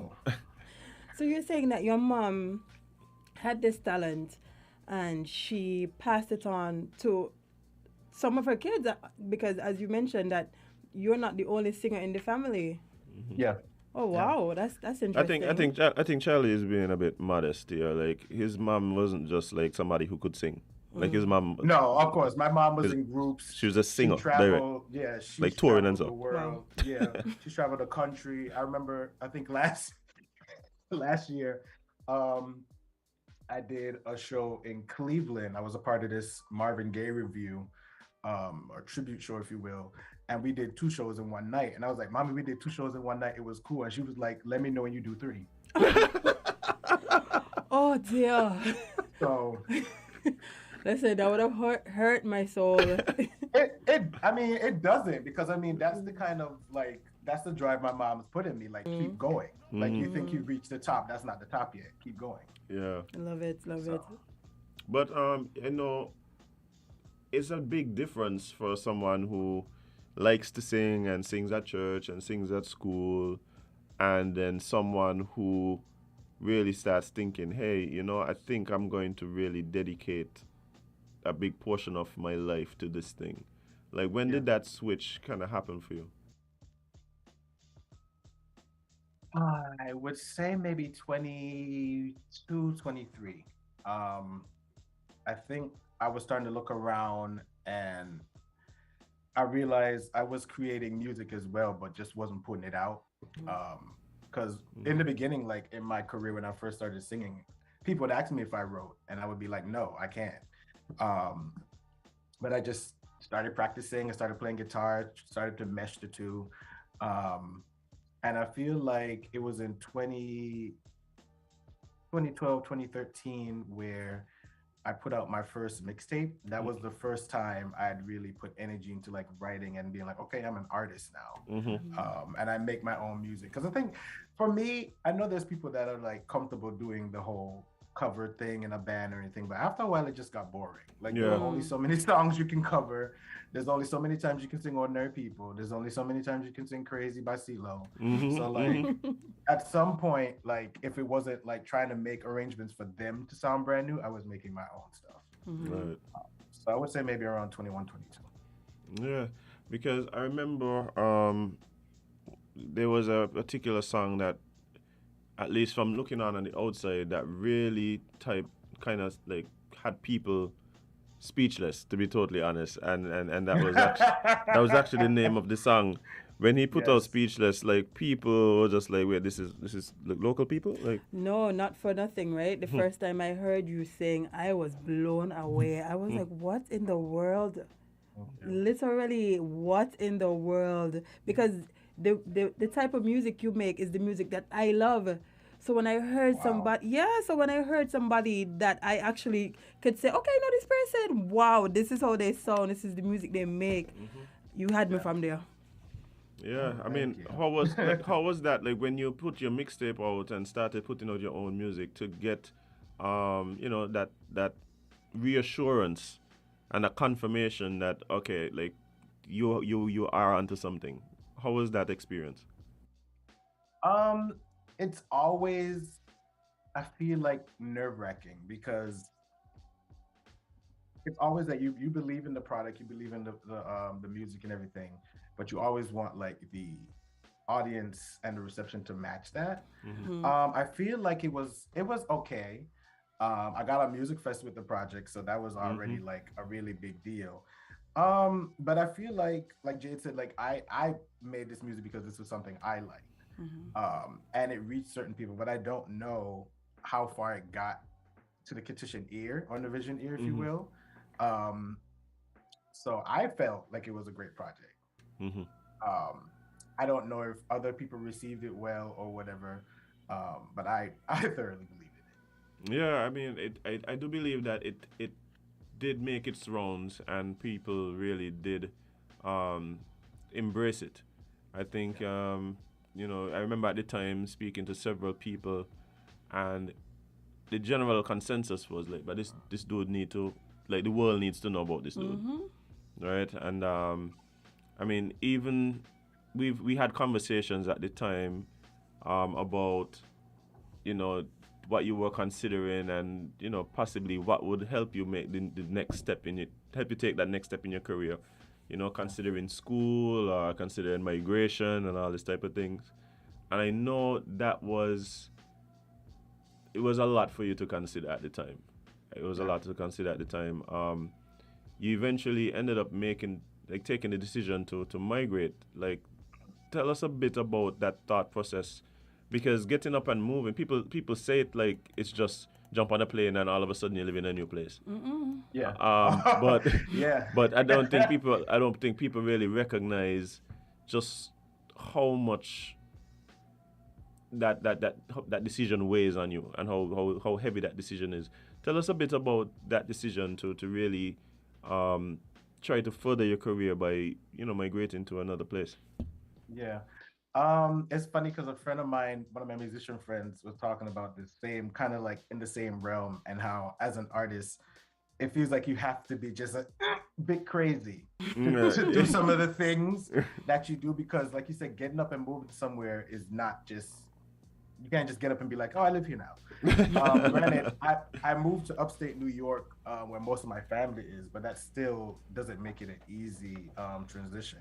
I had to really use my networking skills, my performance skills, everything that I had in my bag, to get people to notice me. I had to go out to like clubs in the wintertime, like just to do open mics so that people would be like, hey, this is the new cat here, let's get him on stage. And being consistent with it, like, and also thinking of like, I feel like my journey has been, especially up here, has been like so fast, but the time, I guess it doesn't match up because I've been here for 8 years. Right.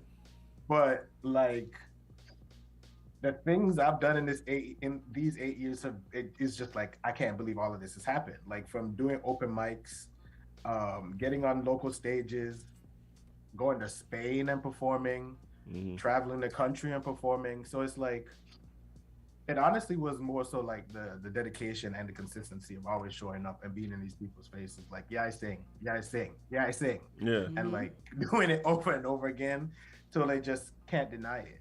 Yeah, and then that in itself turns into opportunities that you then have to maximize. Yep. Yeah. And meet, because when you got a thing like, oh, I'm going to Spain, like it's not just easy. It's not easy to say you just going to Spain. Like you have to have a plan. Like, yeah. And I could imagine that that people would see the success. People would see you continually putting out projects, see videos of you on stage, and think like, oh, he could sing, so he's singing. And not recognizing the work that's necessary to get you those opportunities to be able to present yourself. Exactly, because a lot of people could sing, but a lot of people don't get these opportunities or maximize on these opportunities. So because this work, like when I didn't have a car when I first moved here for like the first 4 years. So I was going to gigs on the bus.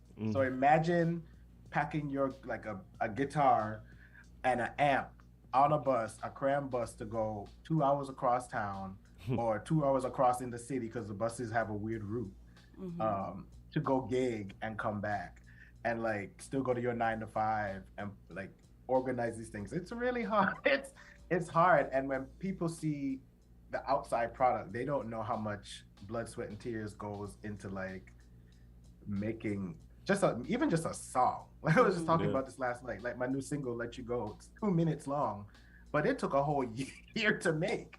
Yeah. Like it's tedious and it requires real concentration and dedication to do this. Like it's not easy. well, I mean, I'm glad you mentioned that song, your new single that came out last month, I think it was. But technically last month, yeah. Yes.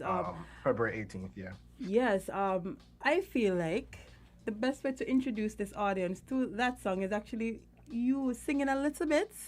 Hope I'm not putting you on the spot, but you know you're talented like that, so you got this. So yeah, give us a little piece of that song. Where do I start? The beginning? You've been trying to hide your tracks like you've done before. I know how you play the game, still I stay for more. Oh, I see all the flags and signs. Somehow you stay on my mind. Oh, I wish I could let you go. Let me tell y'all something, right? If I could sing like that, y'all would not get me to hush. Yeah, we can't hold you. We wouldn't hold you. I would sing for no reason. Yeah, just sing top. Yeah, you ask me a question, I'm singing it. I'm singing the reply. Miss, how much for these grapes? You know you're getting that in a song. And no one tell you $100. Oh my God. I can sing the blues, but still, you know, I'll sing well up. I'll sing well up. But boy, you have such a beautiful voice, man. The talent is undeniable, man. Yeah, I mean, I think, like you said, one of the reactions from people as they hear Charles sing over the years has always just been wow. What else can you do? And it's been that way since I've known him pretty much. Like and I've seen it happen time and time again. Like persons who wowed last week come back the next week and wow again. And I think that really speaks not only to just his technical talent with his instrument, but also the ability to like put emotion into his music. Like I listen to the single, and I keep wondering who these people be who hurting Charlie. Listen, don't get me started. I literally told one of my close Mud. I told Mud, right? If you want to capture people, just get a small bite. Like, just get a small bite, get some hurts in your system, and the music. Because think about it: Adele, Sam Smith, Beyonce, hurts. Byron Messiah. Hurts. Byron Messiah. And the music that comes out of this hurts. You cannot listen. You can't deny it. You can't. A little bit of hurt goes a long way. And it's so funny because that's what people have known me for my original music. It's stuff that's like, it's very touching, it's very emotional, like it's very heartbroken, vulnerable. And this project, like, I feel like I put out Let You Go because I feel like obviously it's a different sound from what I've created in the past. Most people know me for like the acoustic stuff, the more soulful stuff. But I feel like this time around I wanted to like be happy. Right. And I think this is like the saddest song on the project. And I feel like I put it out first to kind of be like, this is a new sound, but it's also like something you're accustomed to from me. Right. What it's kind of like a bridge into like what's to come. Right. So yeah. So you say we're getting a little bit of happy music on this project, a little feel-good music. Jade, he has other emotions, Jade. He has other emotions. I didn't say he didn't. I didn't say he didn't. I'm going based on what I've heard and, you know, what we've heard. Yeah, I know. It gives sad child. Like and nothing wrong with that. Listen, I love some sad music. I play sad music when I'm happy, sad, annoyed, everything is sad music as him. My roommate does be watching me like, are you okay? But this project definitely, this whole new album, like, and it's fun because beforehand when I would make music, I would primarily write it. Like I would just pick my guitar up, put up chords together, write lyrics and stuff. But this one, I'm producing everything. Oh wow! Like, this is my very first time producing, like putting everything together in Logic Pro, finding samples, putting hi-hats together, all this stuff. So that song was like my very first song I put together all by myself. Oh wow! Okay, Mr. Talented. It's nerve-wracking because it's like I believe in it, but then I gotta wait for people to also believe in it too. But the entire project, there's like some dancehall infused stuff on here, there's some reggae stuff on here, there's some house stuff. Like I'm covering everything that I love on here, and because I'm creating it, it just feels so much better. Hey man, I love to see the progression in just your journey. Going from singing covers to writing music to now actually even having producer credits on your own music. I think that progression, that journey is just amazing, man. You've been speaking and talking a bit about the album. When is that gonna be fully in our hands? I'm thinking like early to mid June. Okay, nice. Right now we are still in like the process of mixing and mastering everything, finalizing a few tracks, but by June, I pray everything will be all in its place. All right, but you see, the thing is, like you've given us a little dose, a little teaser, and it of course, a tender morsel, if you will, and it's and it's been amazing. But I know as we continue to wait for the full meal. Oh, you're gonna get sick of me. You're gonna need to hit us with at least one more single. Charles. There's two more. Okay. So y'all gonna get sick of me. I gonna run this to the ground, okay? Run it There are to the two. ground. There are. I promise there are two more coming, and they're being finalized right now. So those should be out in the next few months, honestly. Okay, sweet. But I'm curious. You know how a lot of artists they usually adopt a pseudonym when they become an artist. Why did you make the decision to use your full government name as an artist? Because I see it happen, but I don't see it happening often. Sometimes it's shortened, it's changed up, it's switched around. But you decided you are going to be the face of your project. You are going to be the name on your project. Why was that?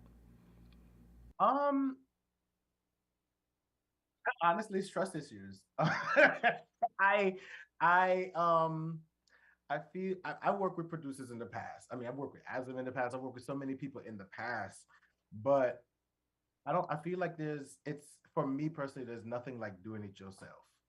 And and doing the project it's also like a learning experience because again, I've never done this before. I've never done any of this before.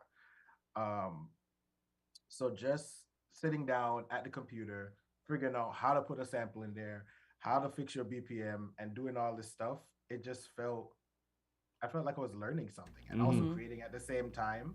So and I also feel like I don't want to like cut anyone out, but I felt like with this project at least, there was no one that was going to be able to tell this story or like make this music but me. You know what I Like think it couldn't. is? You know what I think it is, Charles? I think what happens is, as a creative, sometimes you have a vision and it's hard to communicate that from what you're feeling and seeing in your head and bring it out to someone else. You just got to do it yourself. And you already know how like terrible I am at like description. Like Yeah. like Yep. I apologize. Like I'd be like, oh, I want it to feel broad. I want it to feel wide. Like, what does that mean? But like people work with me and they get it. But like I know, like I'll be like, I'm sorry, I'm difficult at explaining this stuff. But like even my engineer, she's like, no, you're fine. Like I get it. I understand what you want. But it's sometimes so hard to like, especially when you're concentrating on like making sure everything's right to then verbalize it. It feels impossible. Sometimes. But like, yeah, I think that's a good part of it as well. Cause I do know I'll be explaining to my engineer. She'll be like, okay, I'll adjust the volume on that. Okay. Oh boy, I love it. I love hearing your journey. I love seeing you grow in this space that you're in. You seem like you have you're in such a good headspace, and I think sometimes that's very important when you're trying to vocalize, as you said, things that are in your head. Putting it on paper, putting it out to the world, because it's very, as an artist, I have to tip my hat to you guys for putting out what is in your head out into the world for people to judge, because it's all well and good when it's just your family and your friends, but when you have strangers now invited into your space, that cannot be easy. How do you? Because as soon as you have to understand that when you put it out, it's no longer yours. Like it's no longer your artwork because people are gonna take it, and it's not necessarily a bad thing. They're gonna take it and make it work for them. Like, because even with "Let You Go," I did not write "Let You Go" about anybody. Like that was just a song I wrote. Right. So like people taking that and it's like, oh, this is about substance abuse, or people have told me, oh, this is about like a bad love or whatever. It can be whatever you want it to be. I just created it. It's now for you to take it and interpret it as you want. Oh, you're about to cause some problems in relationships, man. Am I? I mean, I feel like if anything, I would want my music to empower people. Because I don't think I've ever made music to where it feels like, even in like situations like "Let You Go," there's still that fight and understanding that you deserve better, you should want better. Right. So I would hope no one's over here just being like sulky and just stuck in a rut behind my stuff because if so, I apologize. That's not the intention. But yeah, once you understand that people are gonna gravitate to what they can identify to, and then they're gonna make it their own thing, you have to just accept that. You put what you can into the art and just let it go. Yeah.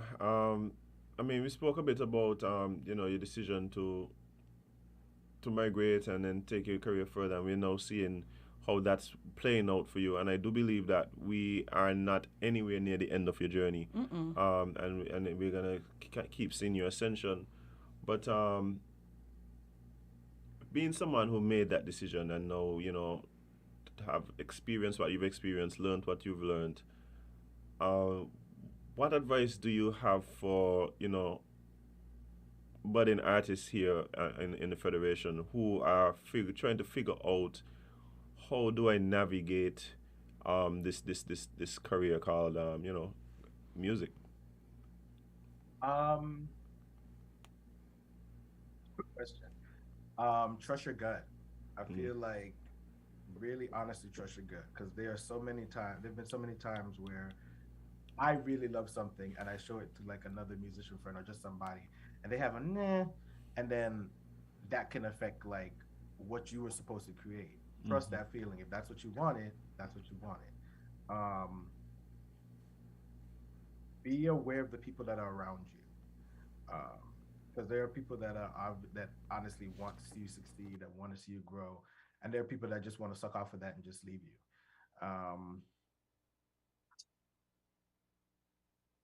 Be kind, be be honest, and be a good person, because there's so many instances I've come across where I couldn't believe that people were being jealous of me, but just like, and I'm just the nicest person. I try to not step on anybody's toes. I understand boundaries and stuff. Bad man. But very much, very much. And you got to be aware of that though, and that comes with like understanding that you are like that person, you are that artist, you're that thing, and that people will try and look over you and try and sweep over you. Yeah, it just comes with the territory. Yeah. If you are in a public space, sometimes you're not even in a public space, but if you are in a public space, you have to take the good with the bad and know what to take from it and know when to just ignore the noise. Because some people genuinely don't have your best interest at heart. They just upset that they can't sing or whatever little petty issue they have. People don't stone the mango them and they go on. No. Is the one up in the... Ooh! Baz. Listen, that was a word. And that's honestly it. Because there've been like, it's not easy. There've been gigs where people have done me bad. I've left the gig crying. I've sat in my car and cried behind people I thought I could trust, like here in Rochester. In the 8 years I've been here, right? So like, it's not easy. So knowing the people around you, having that gut feeling, that trust in yourself, and believing in yourself are like some of the biggest foundations you can have if you want to do this. And also consistency and like drive, because again, it's not easy. Like, to consistently want to do this, get up, be frustrated, don't know how to do this, but you still want to do it anyway. You gotta get it out. You gotta search how to put your stuff on streaming. You gotta search how to promote it. You gotta search how to put it on playlists.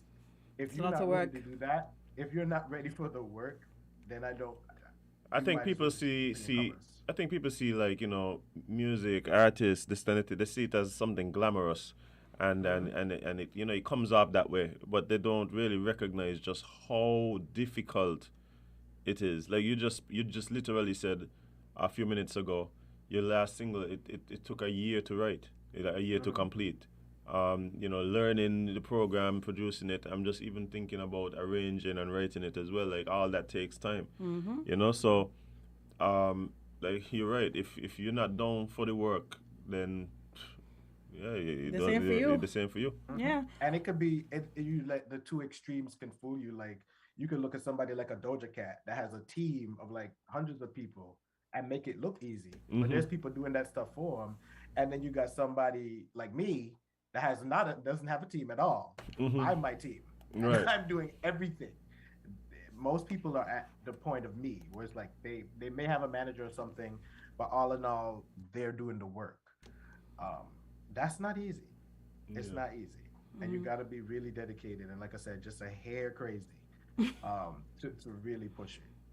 Yeah, man. But I mean, you have been doing the work, and we have been seeing the results. I really want to, just look forward to what is coming. I hear 2 new singles coming.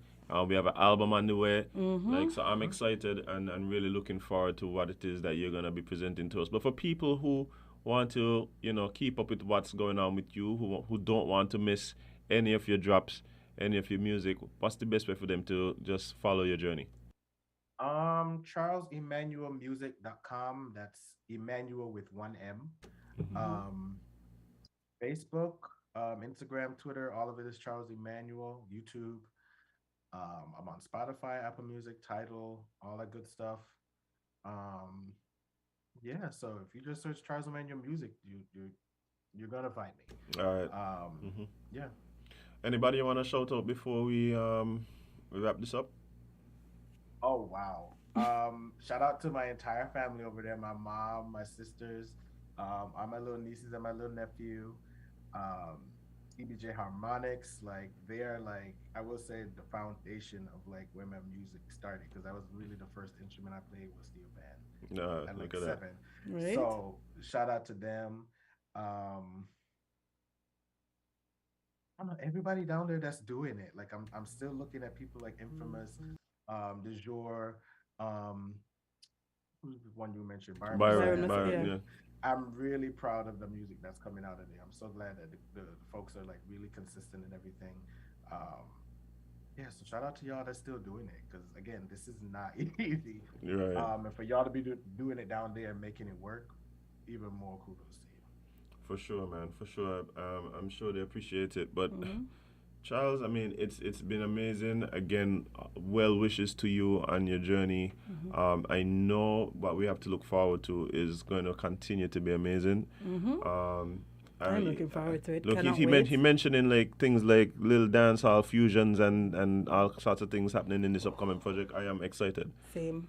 I am excited. So, guys, if you're listening, you're watching, please go out, stream Charles Emanuel, listen to him, share it with all your friends.